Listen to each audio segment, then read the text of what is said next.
आर्थिक व्यवहारातून झालेला वाद सोडवण्यासाठी मध्ये पडल्याच्या किरकोळ कारणातून श्रीगोंदा तालुक्यातील वांगदरीचे ग्रामपंचायत सदस्य व माजी उपसरपंच शिवाजी ज्ञानदेव चोरमले यांच्यावर प्राणघातक हल्ला झाल्याची घटना घडली आहे। याबाबत श्रीगोंदा पोलिसात जीवे मारण्याचा प्रयत्न यासह अन्य गुन्हे दाखल करण्यात आले आहेत। वांगदरी गावचे माजी उपसरपंच व विद्यमान सदस्य शिवाजी चोरमले हे रात्री 9:15 वाजण्याच्या सुमारास त्यांच्या 7 मित्रांसह काष्टी येथे एका हॉटेलमध्ये जेवायला गेले होते।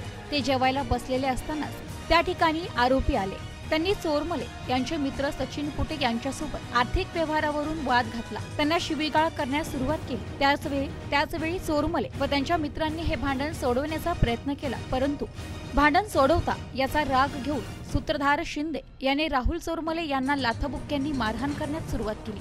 त्यानंतर देखील चोरमले यांनी त्याला समजवण्याचा प्रयत्न केला। त्यावर शिंदे व त्यांच्या 2 साथीदारांनी आम्ही कोण आहोत हे तुम्हाला दाखवतो, एकाला पण जिवंत सोडणार नाही अशी धमकी देऊन तिघे आरोपी तेथून निघून गेले। त्यानंतर काही वेळातच सूत्रधार शिंदे यांच्यासह अनोळखी 7 ते 8 इसम हातात लाकडी दांडके, लोखंडी कोयता, चाकू, टिकाव घेऊन परत त्या हॉटेलमध्ये आले व त्यांनी शिवाजी चोरमले व त्यांच्या सहकाऱ्यांना जीवे ठार मारण्याच्या उद्देशाने हातातील लोखंडी कोयता टिकावने मारहाण करण्यास सुरुवात केली। यात कोयत्याने वार झाल्यामुळे चोरमले व त्यांचे सहकारी गंभीर जखमी झाले। या प्रकरणी श्रीगोंदा पोलीस ठाण्यात गुन्हा दाखल करण्यात आलाय। सदर जीवघेणा हल्ला व जबर मारहाण प्रकरणी शिवाजी चोरमले यांनी पोलिसांना दिलेल्या जबाबावरून इस्मांविरोधात श्रीगोंदा पोलीस ठाण्यात जीवे ठार मारण्याचा प्रयत्न व कट रचून जबर मारहाण करण्याबाबत गुन्हा दाखल करण्यात आला।